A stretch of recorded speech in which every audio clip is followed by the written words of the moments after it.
You all, it's Agnes coming to you with the 4 book pages straight from my book, the old book from the Dollar Tree.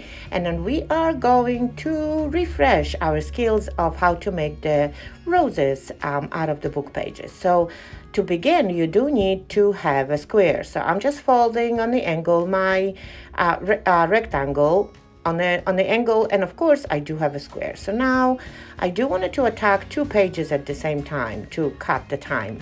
So I am folding diagonally, folding it constantly in half. This is like literally when everything starts. So now it is easier for us to fold all those pages. So we're back on a square, and now because we made all those folds, it's easier for us to get back to the triangle. So that's what you're going to do. And thank goodness I'm doing it the second time, because the first time when I cut it, I wasn't recording. So we got the triangle, and you're going to hold the folded portion of your triangle in your hands and then cut around the first template.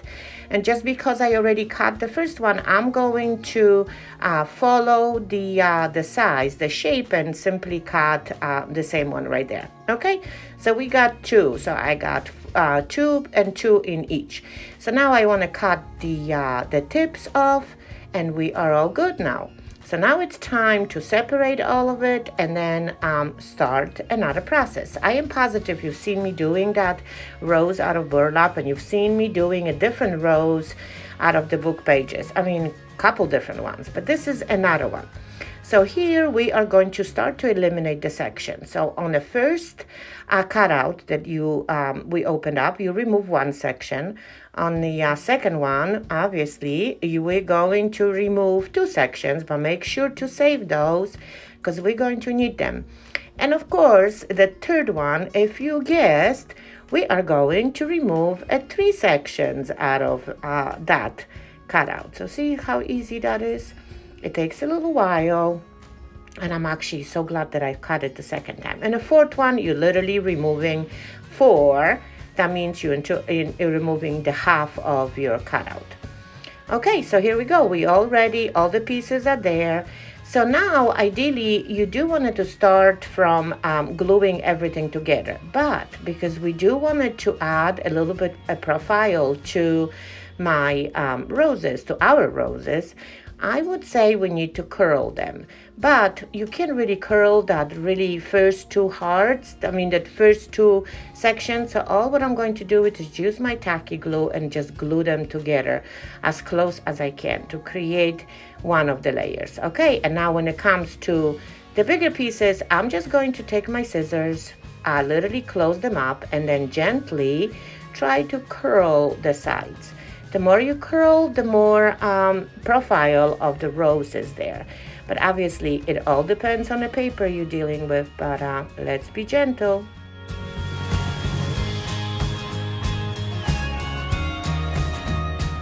So all is sort of curled. Now it's time to put those pieces together and close them up. I am again using the tacky glue, but I've used in the past the hot glue right there. But these ones are super easy because all what you're doing, especially when they're on a bigger side, you are overlapping each petals together. So you're even making them smaller. So see, I'm adding a tacky glue on one side and simply overlapping it. So at that moment, the little, curling, a little flare that we created, it's slightly eliminating itself, but we can always adjust this later. So it's again, with the bigger one, it's really easy to just close and overlap each one of them. The most difficult is going to be the one where we eliminated 4 of those petals, because it is hard to bend. So you usually, at that point, I usually do not overlap. I just try to at least get the edge to it, because we do need all, see, this is the one I was talking about, but we do need at least something, on something smaller, so we cannot forget about that portion. Okay, so we're done. Starting from the bigger one, we are just going to add either hot glue, or in my case, I'm adding the tacky glue, and insert each one of them sort of in an interlocking mode, trying to make sure that those petals have, filled the other openings. Just like that. See, playing around here and there. I know I'm going to be playing. I know I'm going to be still adding some flair, but for now, we are just going to add it. And again, the rose looks different every single time, because obviously depending on what paper you're using, depending how big of an angle you're cutting. So you just get your groove with that, and make sure to practice, because we are going to be soon making a lot of bouquets and a lot of projects with the book pages and paper roses or paper flowers and everything. So here we go. The first rose is done. So now I need to get that one little section that we cut at the beginning and connect it somehow. And because I do have so many layers, I usually like to cut the end of it, because obviously we do not want this to stick out. And that's it. The first rose is done. All what you need to do is just simply shift it a little bit, and I still have a time because I'm using the tacky glue.